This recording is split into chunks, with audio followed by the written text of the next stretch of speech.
ఆంధ్రప్రదేశ్లో ఒక ఆసక్తికర వ్యవహారం నడుస్తుంది.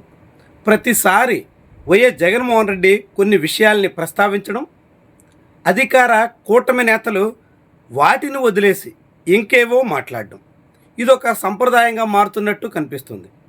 తాజాగా జగన్మోహన్ రెడ్డి వైజాగ్లో పర్యటించారు.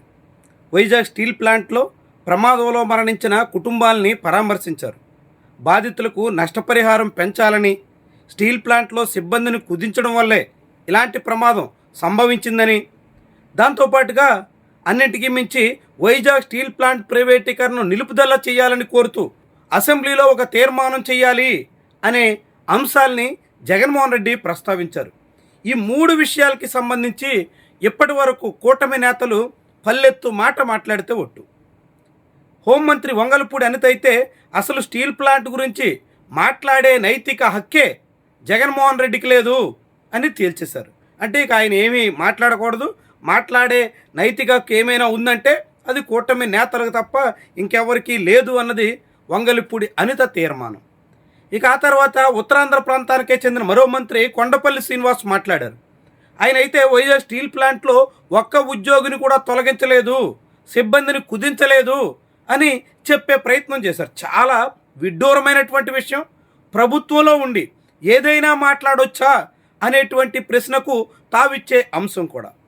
ఆయన రాష్ట్ర మంత్రిగా ఉన్నప్పుడు, అదే ఉత్తరాంధ్ర ప్రాంతానికి చెందినప్పుడు వైజాగ్ స్టీల్ ప్లాంట్లో ఏం జరుగుతుందో తెలుసుకుంటే ఆయనకి ఇట్టే అర్థమయ్యేది. గడిచిన 2 ఏళ్ల కాలంగా వీఆర్ఎస్ పెట్టే దాదాపు 1500 నుంచి 2000 మంది వరకు ఉద్యోగులు ఇంటికెళ్ళిపోయిన పరిస్థితి ఉంది. ఇక వాళ్ళతో పాటుగా కాంట్రాక్ట్ ఉద్యోగులు వేల మందిని ఒక్కసారిగా తొలగించేశారు. అలా కాంట్రాక్ట్ ఉద్యోగులను తొలగించినప్పుడు వైజాగ్ స్టీల్ ప్లాంట్ ముందు భారీ స్థాయిలో ఆందోళన కూడా సాగింది. గేట్ పాసులు నిలిపివేసి అసలు కాంట్రాక్ట్ సిబ్బందిని హఠాత్తుగా లోపలికి ఎంట్రీ లేదు అన్నట్టుగా అడ్డుకున్న సందర్భాలు ఉన్నాయి.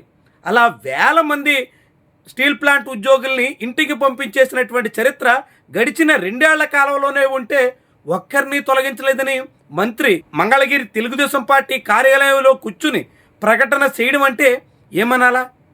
అలాంటి ప్రకటనలు ఏ ధైర్యంతో చేస్తున్నట్టు?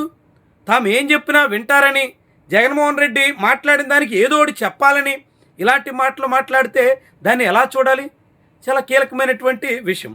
వీటన్నిటికీ మించి అసెంబ్లీలో తీర్మానం చేయాలి, గతంలో మేం చేసినట్టుగా కేంద్ర ప్రభుత్వాన్ని నిలువరించే ప్రయత్నం చేయాలి, వైజాగ్ స్టీల్ ప్లాంట్ని కాపాడాలి అనే విషయం మీద అయితే ఎవ్వరూ ప్రస్తావించడానికి కూడా సిద్ధం కావట్లేదు.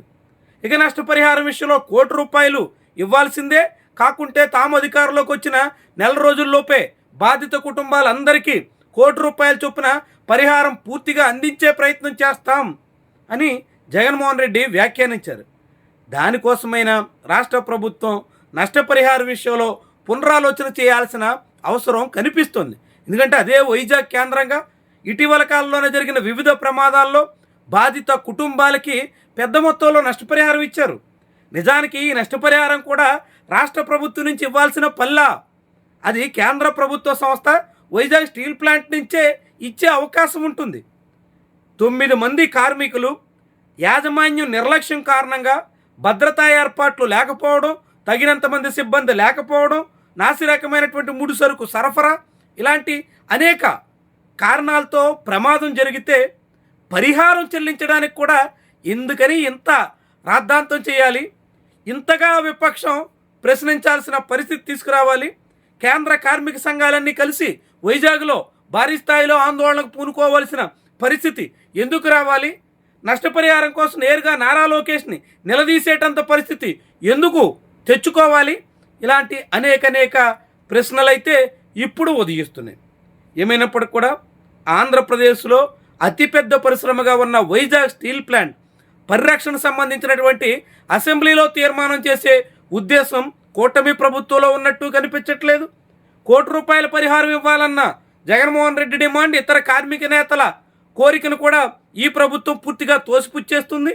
ఇక అదే సమయంలో సిబ్బంది సంఖ్య కుదించారు అనే విషయం మీద మాట మార్చి మందిని మభ్య పెట్టాలనేటువంటి ఆలోచన కూటమి నేతల్లో ఉన్నట్టుగా కనిపిస్తుంది. మొత్తంగా చూస్తే జగన్మోహన్ రెడ్డి వైజాగ్ పర్యటన ప్రభుత్వంలో అనేక రకాలుగా అలజడినైతే కలిగిస్తోంది. అందుకు తగ్గట్టుగా నిరాధారమైనటువంటి విషయాలతో జగన్ని కౌంటర్ చేయాలనేటువంటి ఆలోచనకి ప్రభుత్వం వచ్చేసిందా అనేటువంటి అనుమానం అయితే మనకి కలగక మానదు.